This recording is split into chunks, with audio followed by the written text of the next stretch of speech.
Hi hello ನಮಸ್ತೆ ನನ್ನೆಲ್ಲ ರೈತ ಬಾಂಧವರಿಗೆ ನಿಮ್ಮ ಪ್ರೀತಿಯ ಗಾದಿಲಿಂಗ ಮಾಡುವ ನಮಸ್ಕಾರಗಳು. ಇವತ್ತಿನ ವಿಡಿಯೋದಲ್ಲಿ ಬ್ಯಾಡಗಿ ಮಾರ್ಕೆಟ್ ಬಗ್ಗೆ ಸಂಪೂರ್ಣವಾಗಿ ತಿಳಿಸ್ಕೊಡ್ತೇನೆ. ಇವತ್ತು ಬ್ಯಾಡಗಿ ಮಾರ್ಕೆಟ್ಗೆ 147 ಅಂದರೆ 1,47,000 ಚೀಲಗಳು ಮಾರ್ಕೆಟ್ಗೆ ಬಂದಿದ್ದಾವೆ. ಇವತ್ತು ನಮ್ಮೂರಿಂದ ಹೋಗಿರ್ತಕ್ಕಂಥ 5531 ಬಂದುಬಿಟ್ಟು 19,000 18,000 ಈ ರೀತಿ ಮಾರಾಟ ಆಗಿದೆ.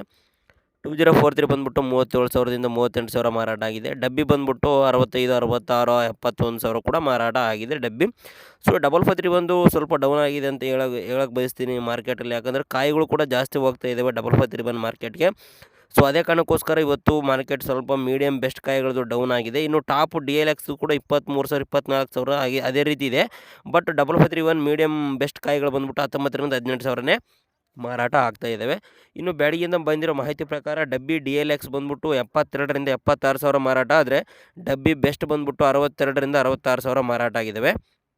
ಇನ್ನು ಅದೇ ರೀತಿ KDL DLX ಕಾಯಿ ಬಂದುಬಿಟ್ಟು ಅಂದರೆ ಕಡ್ಡಿ ಡಿಲಿಕ್ಸ್ ಕಾಯಿ ಬಂದುಬಿಟ್ಟು 57ರಿಂದ 62,000 ಮಾರಾಟ ಆದರೆ ಕಡ್ಡಿ ಬೆಸ್ಟ್ 52ರಿಂದ 55,000ವರೆಗೂ ಮಾರಾಟ ಆದರೆ 2043 34ರಿಂದ 38,000 ಮಾರಾಟ ಆಗಿದ್ದಾವೆ. ಇನ್ನು DD ಕಾಯಿ ಬಂದುಬಿಟ್ಟು 23ರಿಂದ 26,000 ಮಾರಾಟ ಆದರೆ ರುದ್ರಬ್ಯಾಡಗಿ ಬಂದುಬಿಟ್ಟು 35ರಿಂದ 42,000 ಕೆಲವೊಂದು ಲಾಟು 43,000 ಕೂಡ ಮಾರಾಟ ಆಗಿದೆ ರುದ್ರಬ್ಯಾಡಗಿ. ಸೂಪರ್ ಡೇನ್ ಬಂದುಬಿಟ್ಟು 21ರಿಂದ 23,000 ಮಾರಾಟ ಆದರೆ 102 ಕ್ವಾಲಿಟಿ ಬಂದುಬಿಟ್ಟು 43ರಿಂದ 48,000ವರೆಗೂ ಮಾರಾಟ ಆಗಿದ್ದಾವೆ. ಇವತ್ತಿನ ಮಾರ್ಕೆಟಲ್ಲಿ ಏನಪ್ಪ ಗಮನ ಅಂದರೆ ಸ್ವಲ್ಪ 5531 ಮಾರ್ಕೆಟ್ ಸ್ವಲ್ಪ ಡೌನ್ ಆಗಿದೆ ಅಂತ ಹೇಳಕ್ಕೆ ಇಷ್ಟಪಡ್ತೀನಿ. ನಮ್ಮ ಊರಲ್ಲೇ 5531 22,000 23,000 ಕೊಟ್ಟಿದ್ದರು, ಅದು ಚೆನ್ನಾಗಾಯಿತು. ಇಲ್ಲ ಬ್ಯಾಡಿಗೆ ಹೋದರೆ ಸ್ವಲ್ಪ ಡೌನ್ ಆಗ್ತಾಯಿತ್ತು. ಓಕೆ, ಇದಿಷ್ಟು ಇವತ್ತಿನ ವಿಡಿಯೋ ಆಯಿತು. ಪೂರ್ತಿ ವಿಡಿಯೋಗಾಗಿ ಯೂಟ್ಯೂಬ್ ಚಾನಲ್ಗೆ ನೋಡ್ಬೋದು, ನೀವು ಅಲ್ಲಿ ಸಂಪೂರ್ಣವಾಗಿ ತಿಳಿಸ್ಕೊಟ್ಟಿದ್ದೀನಿ. ವಿಡಿಯೋ ಇಷ್ಟ ಆಗಿರುತ್ತೆ ಅನ್ಕೊಂತೀನಿ, ಲೈಕ್ ಮಾಡಿ ಹಾಗೂ ಮರೆತು ನಮ್ಮ ಪೇಜ್ನ ಫಾಲೋ ಮಾಡಿ. ಧನ್ಯವಾದಗಳು.